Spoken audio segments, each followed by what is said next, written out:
Okay, let's unpack this. Today, we're diving into a book that, well, it truly polarizes opinion, doesn't it? It really does. But it's undeniably shaped the financial mindset of millions. Robert T. Kiyosaki's Rich Dad, Poor Dad. You've likely heard about it, maybe even read it. Oh, yeah. And it's a book that just continuously sparks intense debate.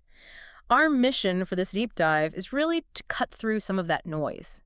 We're going to pull out the most important nuggets of knowledge from a comprehensive review of this book, Mm.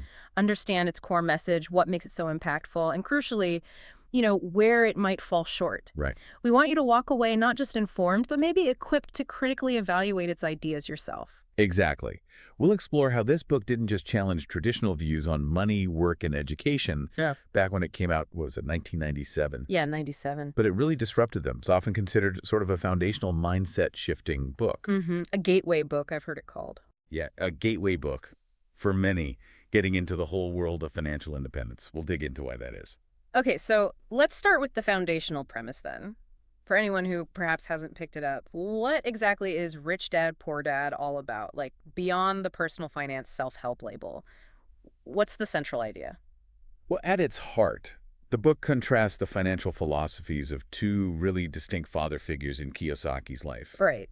And this contrast, it's basically the engine driving the whole narrative. Mm. On one side, you have his biological father, the quote-unquote poor dad. Okay. He's highly educated, has a good job, values traditional schooling, Mm-hmm. believes in working hard for job security, that steady paycheck, The traditional path, the rest of us are taught, yeah. pretty much. Yeah. Then on the other side, there's the rich dad, who's his best friend's father. Yeah. Now, this guy is a successful businessman, an entrepreneur.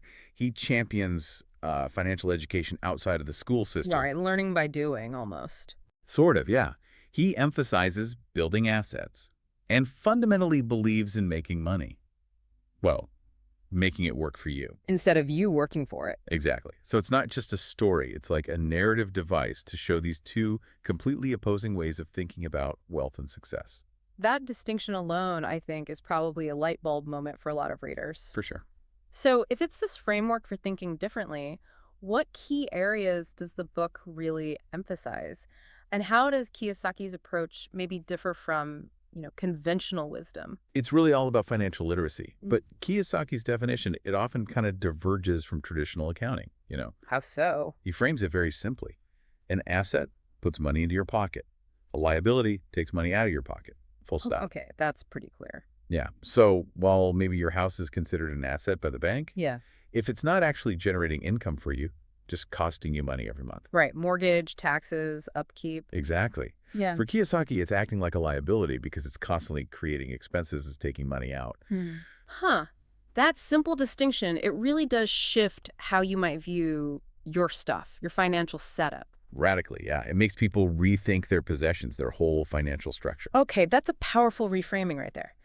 Now, if we're trying to distill those aha moments, the core lessons the review highlighted, what's the first major principle that really grabs you? The first big lesson is probably that the rich don't work for money. Okay. Instead, they make money work for them, usually through investments, assets that generate income. Right. Which directly challenges that traditional idea of just trading your time for money, right? Your salary. Totally. Yeah. And you have to remember, when this came out, that idea was genuinely disruptive. It really shook up the conventional wisdom that, a stable job and a pension were the ultimate financial goal. Yeah, it hit a nerve. So beyond just the investment piece, another huge pillar seems to be truly understanding financial literacy. It's not just about earning, is it? It's about knowing how money behaves. Absolutely. He hammers this point home. Financial literacy is crucial. But it means genuinely understanding assets, liabilities, income, expenses within his framework. Within his simple definitions, yeah. Exactly. It's not just about earning money. It's knowing how money flows. And, more importantly, how to direct that flow to your advantage. Like learning the language of money itself. That's a good way to put it, yeah. Rather than just, using the words without understanding the grammar. Okay, and what about the mindset shift? There's that famous phrase. Ah, yes, the how can I afford it? Right. Instead of, I can't afford it. That feels deceptively simple, but it's pretty profound. Did the review highlight that as a key unlock? Oh, definitely. Instead of just saying, I can't afford it, which shuts down possibilities, Break the dead end. the book pushes you to ask, how can I afford it? And that simple reframe, it forces you to look for solutions, for pathways, rather than just accepting limitations. It shifts you from that fixed mindset to more of a growth mindset with money. Precisely. Yeah. Problem-solving mode. So if we're making money work for us, changing our mindset, what then should we be focusing on acquiring? It's not just about hoarding cash, is it? No, not at all. It's about building income-generating assets, things that consistently deliver cash flow. Like what are the examples he gives? Well, the classics are businesses you own but don't necessarily run day-to-day, dividend-paying stocks, bonds, income-generating real estate. Stuff that puts money into your pocket consistently. Exactly. These are the things that effectively work for you, often without demanding your active time hour for hour. That's the core of making money truly work for you. Moving beyond just the paycheck. Building a financial engine, maybe. Yeah, that's it. An engine that runs even when you're not actively pushing the pedals. And that leads directly into the concept of the rat race. What exactly does Kiyosaki mean by that? It's such a vivid term. It really is. He argues that relying solely on a paycheck keeps people trapped financially in this, well, this rat race. Like a hamster wheel. Exactly. A relentless cycle of working for money just to pay the bills, maybe getting small raises, but never truly getting ahead, never building real wealth. You just run faster to stay in the same place. Pretty much. So the book is about becoming aware of this cycle, understanding how it works systemically, and then actively seeking ways to break free. And escaping involves acquiring those assets we just talked about. That's the main strategy, yes. Acquiring assets that generate passive or portfolio income, enough to cover your expenses so you're no longer solely reliant on that paycheck. That rat race idea, gosh, it's so relatable, isn't it? I think most people have felt that pressure at some point. Absolutely. It taps into a very real, often unspoken frustration. Definitely. Okay, finally, on the lessons. The book seems to have a pretty unique take on risk and failure. It feels almost counterintuitive to traditional financial advice. It does. It really advocates for taking calculated risks. And, maybe even more importantly, learning from the inevitable failures or mistakes that come with risk. So don't fear failure. Pretty much the opposite. The message is clear. Don't fear failure. Use mistakes as powerful learning opportunities, like free tuition, almost. Huh. Embrace the stumbles. Yeah, see them as feedback, as lessons on the road to figuring things out, especially in business or investing. It encourages that entrepreneurial spirit, rather than playing it safe at all costs. Okay, so these core lessons, they really are impactful in shifting perspective. No wonder it sold so many copies. Right. It hits on some fundamental points. But, like any influential book, our review also highlighted some areas where Rich Dad Poor Dad might not be as strong, or maybe where its message needs a bit more context. What did the sources point out as its main limitations?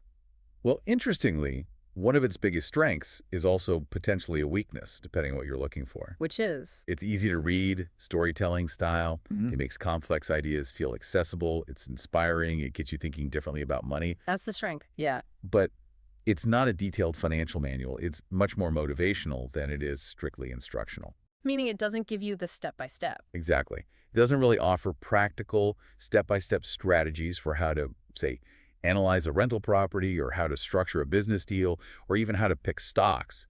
It tells you what to aim for, but not the nuts and bolts of getting there. Got it. It's the why and the what, but less of the how. Precisely. It's more of a call to action, a philosophical shift, than a detailed blueprint. That makes sense. But I've also heard critics say that while the mindset shift is great, some of the actual advice implied can be, well, overly simplistic or even risky if you don't have deeper financial knowledge. Did the review touch on that? Oh, absolutely. That's a very common critique, and the review definitely noted it. Some of the advice can feel overly simplistic. Like? Well, for example, the book heavily encourages using leverage debt to acquire assets. Right, using other people's money. Yes, which, can be a powerful tool if you know what you're doing. But without careful planning, a solid understanding of market cycles, risk management, a strong financial foundation, It could blow up in your face. it could lead to significant financial peril, especially for someone new and unprepared. So it champions this bold approach that, for some, might feel more reckless than revolutionary without a lot more guidance and knowledge. So it's inspiring, but maybe needs a disclaimer. Seek professional advice. Or at least seek further education before attempting complex strategies. Yeah. Okay. And what about the anecdotal nature? Kiyosaki talks a lot about his rich dad, but there's always been some discussion about how real that figure is. Did the review mention that? It did. The review notes that some anecdotes can feel a bit exaggerated, maybe overly idealistic, Hmm. and it acknowledges the questions around the literal existence or portrayal of the rich dad. It's important to kind of remember that this figure really serves as a pedagogical tool. A teaching device. Exactly. A representation of a specific financial philosophy, rather than necessarily a strict, literal biographical account. So the power is in the concepts, not necessarily the exact story. That's how the review frames it, yeah. While the questions about specifics are valid, it doesn't necessarily diminish the power of the concepts being presented. It just means you should read the book for its principles, its mindset shifts, not necessarily as a precise roadmap of Kiyosaki's own literal journey. Focus on the ideas, not the historicity. Kind of, yeah. The ideas about assets, cash flow, mindset. Okay, so considering all of this, the core message, the powerful lessons, the definite strengths and accessibility and inspiration, Yeah. but also those crucial weaknesses, the lack of how-to, the potential riskiness, the anecdotal feel. What's the overall verdict from the review on Rich Dad, Poor Dad? Where does it sit? Well, the review concludes pretty clearly that it is not a detailed financial manual, Right. nor should it be treated as your sole source of financial education. That's key. Okay. Instead, it's firmly positioned as a mindset-shifting book. Its real power lies in how it challenges those traditional, often deeply ingrained views on money, work, and education. So its main job is to shake things up. Exactly. It's best seen as that gateway book we mentioned earlier, Hmm. a catalyst, something that motivates readers to start pursuing deeper financial literacy and independence. It opens the door. But doesn't necessarily walk you through the whole house. Nicely put, yeah. Yeah. It gets a 4 out of 5 rating in the reviews, Mhm. specifically highlighted as inspiring and genuinely eye-opening, especially for those who are new to personal finance, or maybe feeling a bit disillusioned with the conventional advice they've always heard. Okay, a 45, but with caveats. Understand what it is and what it isn't. That's the key takeaway. So our deep dive into Rich Dad, Poor Dad really reveals it's less about the specific how-to steps and far more about the why-to. Hmm. It's like a powerful nudge to fundamentally rethink your relationship with money, what you were taught, and what it truly means to build wealth, at least according to Kiyosaki. It prompts you to ask different questions. Yeah, challenging those ingrained beliefs, maybe seeing possibilities you hadn't considered before because you were stuck in that I can't afford it mindset. And understanding that distinction, knowing it's a motivational kickstart, not a detailed, actionable manual, that's crucial. This deep dive hopefully shows you exactly what it offers. And just as importantly, what it doesn't. Exactly. It's about opening that door, planting a seed, not handing you the finished garden. Well, we hope this deep dive helps you understand why Rich Dad, Poor Dad, after all these years, remains such a talked about, often debated, but still undeniably impactful book in personal finance. Yeah, it certainly makes you think. It really forces you to ask, doesn't it? What would your rich dad, that financially savvy, asset-focused mindset, tell you to do differently starting today?